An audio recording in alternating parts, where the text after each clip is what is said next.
introduction of clause DA, where the proposed amendment seeks to ensure that there is need for publication of an annual report for purposes of ensuring research, advancement of certain programs, as well as creation of an impact of such particular programs. This way, Mr. Speaker, I believe once this amendment passes, if an institution that is mandated to run these programs is required equally to publish the report, we'll be able to have action points. We will be able to know that following the provisions that have been done by this institution, certain action points were made if they were enforced. And this is the one that will support the government to ensure that enforcement achieves certain proposals which have been made, and of course in terms of ensuring that it achieves the intended purpose. That is a welcomed proposal, and we will be looking at how would the institution enforce the proposals which have been made by such publication of regular or periodical reports. The proposal under section 14, which is clause 7, on the Principal Act, clause 7 is on the conformity of the requirements. The introduction of amendments, or rather new subsection 14A, running all the way to 14J. Yes, running all the way from 14A to 14J is a welcome move. And Senator Muma, this is very important because the Principal Act does not reach out in terms of its provision as to the consequences of non-conformity with the provisions of the Act. And under 14A, the quantity and the content of the nicotine in a product is provided for here, such that if there is a product that has been marketed and it doesn't meet the provisions it didn't provide in the previous law, and now the introduction of 14A will make sure that this is achieved, and therefore the marketing of such a product or the manufacturing in itself will be required to have complied with the provisions of 14A. 14B talks about the packaging or manufacturing for purposes of marketing these products, and this is where I believe it's the gist of these proposed amendments, because we are talking about under 14B, that is the pouches that are supposed, or rather a person shall not manufacture or place on the market nicotine pouches unless such pouches are child tamper proof and can be used without spilling their contents. Beyond that, the provisions henceforth ensures that we protect the young ones. We protect our children from being availed products which they can misuse, especially because of their age. Approval of tobacco products, information to be contained in the request for approval is a welcome proposal.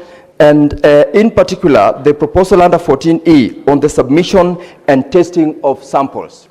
Samples will be required to be availed, to be tested, and if they meet the quality, that is the only time that they can be licensed to be placed in the market. And it therefore means the control is enhanced to the extent that whatever is permitted to the market has already gone through the procedures that allows it to be utilized or to be placed in the market for sale. 14F talks about a period within which the Cabinet Secretary is required to communicate in writing to the decision that the Minister has made in a request for approval for a product to go to the market. The provision that is seeking to have the Minister have 90 days, this is for Senator Catherine, 90 days seems to be a bit long, especially if the application is by someone who is a manufacturer. I propose that you consider amending that 90-day period to a lesser period for purposes of ensuring that whoever has tried to manufacture this product wants to take it to the market is allowed to maybe enhance the quality or quantity or packaging to comply with the law, and 90-day period will be a little bit longer. Similarly, the punitive the creation of an offense under 14G for someone who contravenes the provision of the section 1 million or 5% of the person's gross turnover, to me, is a bit lenient. I propose that you enhance this to make it more punitive, because what we are desiring in this law is to ensure that we restrict as much as possible this product to go to the market, because once it's out there in the market, the control mechanism is not as easy as it is attempted by the law.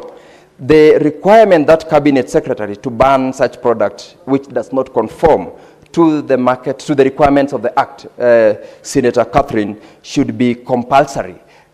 Please amend to reflect that the Cabinet Secretary shall ban that product if the product does not conform with the requirements of this Act. If you allow the discretion, that discretion can be misused, especially because of what we all know to be the trend in terms of the resource mobilization that the manufacturers, marketers, or traders in this particular kind of business can do. Under the requirement of Section 14J, this is what it provides: a person shall not produce or supply tobacco products containing vitamins or other additives that create the impression that a tobacco product has a health benefit or presents reduced health risks. This is a very good provision. And I want to agree with colleagues who've said, if there is a way in which we can completely ban additives or flavors in this particular product, the better, because the more the flavors, the lesser the possibility of even appreciating that someone is smoking. Because we are looking at how we can support our young ones. If the flavors can distort the smell, can distort the appreciation by an individual of someone smoking, I would rather even we amend this law to completely ban the flavors of the products which are allowed to be put in the market.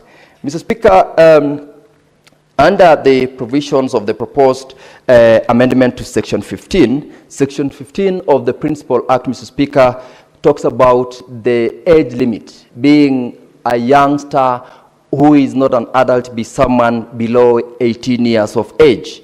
The proposed amendment, which seeks to delete subsection 5 and substitute thereof, does not specifically make reference to the period, or rather the age of 18. I propose that that be introduced, but more importantly, in this particular proposal, the Principal Act, which I propose for Senator Muma to relook at, is to ensure that the Principal Act provision under Section 15(2), that talks about a fine that can be levied on someone who has sold tobacco product or nicotine products to a child of age 18 and below, is only liable when found guilty to a fine of 50,000 and imprisonment of 6 months, not less than 6 months. This is a very critical provision, because if one can sell 6 months or 50,000 is too minimal a fine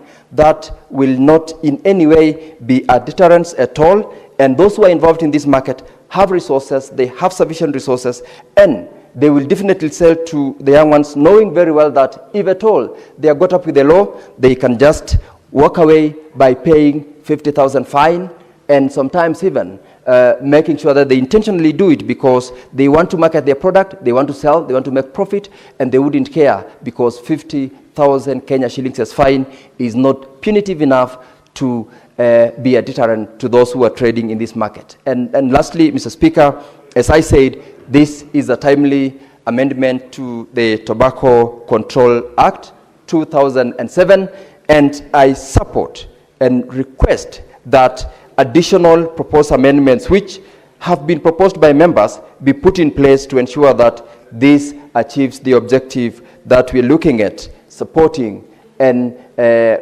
making sure that we protect the future, because the future is the young people who are actually highly targeted by this market product that we have, which we are seeking to control. With those very many remarks, or very few remarks, Mr. Speaker, I support and I want to once again applaud Senator Muma for this particular amendment. I thank you.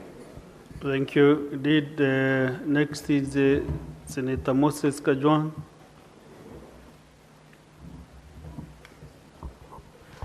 Mr. Speaker, I rise to support the amendments to the Tobacco Control Act as proposed by Senator Catherine Muma.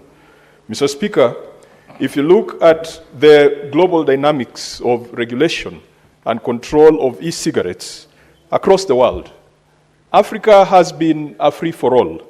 It has been a market where anyone can come in with electronic cigarettes, anyone can distribute them, and there are no regulatory barriers. There are no strict regulatory requirements. As a result, Mr. Speaker, our children have found it easier to access e-cigarettes, much more easier than it is to access the traditional cigarettes. It is becoming a serious problem, and those of us who are parents, sometimes we hear stories in boarding schools that children are sneaking in with e-cigarettes. They're very difficult to detect. They do not emit the traditional smoke. You know, in the old days, if you had some naughty boys smoking cigarettes in the toilets, the pungent smell of the cigarette would call in the teachers immediately. But with e-cigarettes, it is very possible for people to smoke, for children to access these products without consequences being meted upon them. Mr. Speaker, Senator Muma has made proposals to ensure that electronic nicotine delivery systems are regulated and that advertising of tobacco products is regulated and that the sale of tobacco products, including electronic nicotine delivery systems, to persons under the age of 18 is prohibited. And further, Senator Muma has proposed that these electronic nicotine delivery systems should not be manufactured, distributed, imported, or sold in Kenya without the prior authorization of the Cabinet Secretary responsible for health. Mr. Speaker, this is necessitated by the current situation where the markets are open and anyone can bring in these electronic nicotine delivery systems without paying taxes, without their quality being vouched for, and without the health impacts being looked at. Mr. Speaker, there are countries that have placed outright bans on electronic nicotine delivery systems. One such country is India. India has said, no, we are not going to subject our population to this novelty. Another country that has put in very tight restrictions is Australia. And in Australia, some of these electronic nicotine delivery systems are classified as therapeutic solutions, such that to access them, you will need a prescription, and you can only access them from a pharmacy. Other countries, Mr. Speaker, have imposed a blend of restrictions, ranging from age restrictions, ranging from advertising restrictions, and even content restrictions. In Kenya, we have not had any restriction whatsoever. And so it has been a wild, wild west when it comes to abuse of this novelty. Mr. Speaker, we must take a multi-pronged approach to this particular subject. One of the greatest ironies is that Kenya is a producer of tobacco, and tobacco growing goes on in Western Kenya, particularly Nyanza, and more so the areas of Migori, especially the areas around Kuria. Tobacco is a big economic crop there. And so you find that 36,000 farmers, according to latest reports, rely on tobacco growing for sustenance. And about 13,500 hectares of land has been put under tobacco cultivation. Mr. Speaker, perhaps we need to have a conversation on how to transition these communities to healthier products, because in any case, it has not been established that tobacco growing has led to wealth and has increased the lot of those who practice tobacco growing. When you move around those areas, you can stare poverty straight in the eye, and yet you have farmers who dedicate and break their backs trying to produce tobacco, which eventually ends up in certain value chains that mess up the health of our people and put an inordinate burden on the health systems in this country. And so, whereas we could argue that we produce tobacco in Kenya, but it is possible to transition our farmers into healthier products. And Mr. Speaker, where tobacco grows, sunflower can grow, a lot of other products like soya, avocado, etc. can grow. And I believe, Mr. Speaker, that the best solution is not to have policemen running around with rungus and handcuffs running after tobacco smokers, but to have a comprehensive policy that is designed to prevent and designed to address the root causes of tobacco consumption and tobacco abuse in this country. Mr. Speaker, the tobacco lobby is extremely strong. I've been in this parliament and I've seen instances where we have made proposals to amend the Tobacco Control Act